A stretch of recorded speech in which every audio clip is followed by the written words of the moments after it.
امریکہ کے اندر اسی بڑھتی ہوئی غیر مقبولیت کی وجہ سے ٹرمپ پر ایران کے خلاف جنگ کو مستقل طور پر ختم کرنے کا دباؤ ہے اور اسی وجہ سے صدر ٹرمپ نیتن یاہو کی طرف سے جنگ دوبارہ شروع کرنے کی کوششوں کے باوجود جنگ شروع کرنے سے کترا رہے ہیں اور اب تو ٹرمپ بظاہر جنگ ختم کرنے کے لیے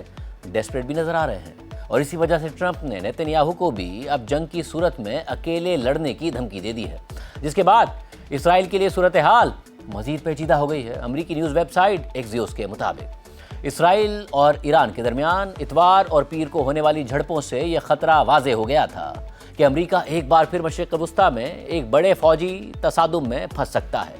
حالانکہ صدر ٹرمپ واضح طور پر ایسے تصادم سے بچنا چاہتے ہیں۔ پیر کو ٹرمپ نے اسرائیل اور ایران کو ایک بار پھر جنگ کے دہانے سے پیچھے ہٹنے پر آمادہ تو کر لیا، لیکن یہ واضح نہیں ہے کہ یہ صورتحال کتنی دیر تک برقرار رہے گی۔ یہ بات اس لیے اہم ہے کیونکہ جنگ کو شروع ہوئے 100 سے زائد دن گزر چکے ہیں، لیکن صدر ٹرمپ اب تک جنگ ختم کرنے کے لیے کوئی معاہدہ نہیں کروا سکے ہیں۔ ایکزیوس کے مطابق ٹرمپ ایک مشکل صورتحال میں تھے۔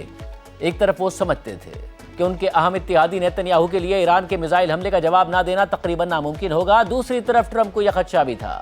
کہ جوابی کارروائیاں ایک مکمل جنگ میں تبدیل ہو سکتی ہیں اور اسی دوران ٹرمپ نے فون پر بات کرتے ہوئے ایکزیوس کے نمائندے کو بتایا کہ انہوں نے اسرائیلی وزیر اعظم نیتن یاہو کو خبردار کر دیا تھا کہ اگر وہ ایران کے ساتھ دوبارہ جنگ شروع کرتے ہیں تو ممکن ہے کہ نیتن یاہو کو یہ جنگ اکیلے ہی لڑنا پڑے گی، یعنی اب اس جنگ میں امریکہ اسرائیل کا ساتھ نہیں دے گا۔ ایک اسرائیلی سورس کے مطابق ٹرمپ نے فون پر نیتن یاہو سے کہا کہ وہ یا تو چند دنوں میں ایران کے ساتھ ایسا معاہدہ کر لیں گے جس کے بعد حملوں کی ضرورت ہی نہیں رہے گی، یا پھر اگر معاہدہ نہ ہوا تو ممکن ہے کہ وہ خود ایران پر حملوں کی قیادت کریں گے، جبکہ نیتن یاہو نے موقف اختیار کیا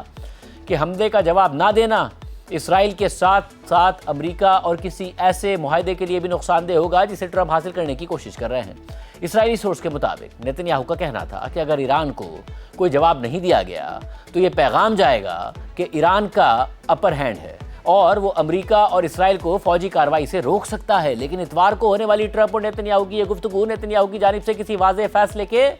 بغیر ختم ہو گئی۔ فون کال میں شامل بعض امریکی حکام کا خیال تھا کہ صدر ٹرمپ نے کم از کم تھوڑا وقت حاصل کر لیا ہے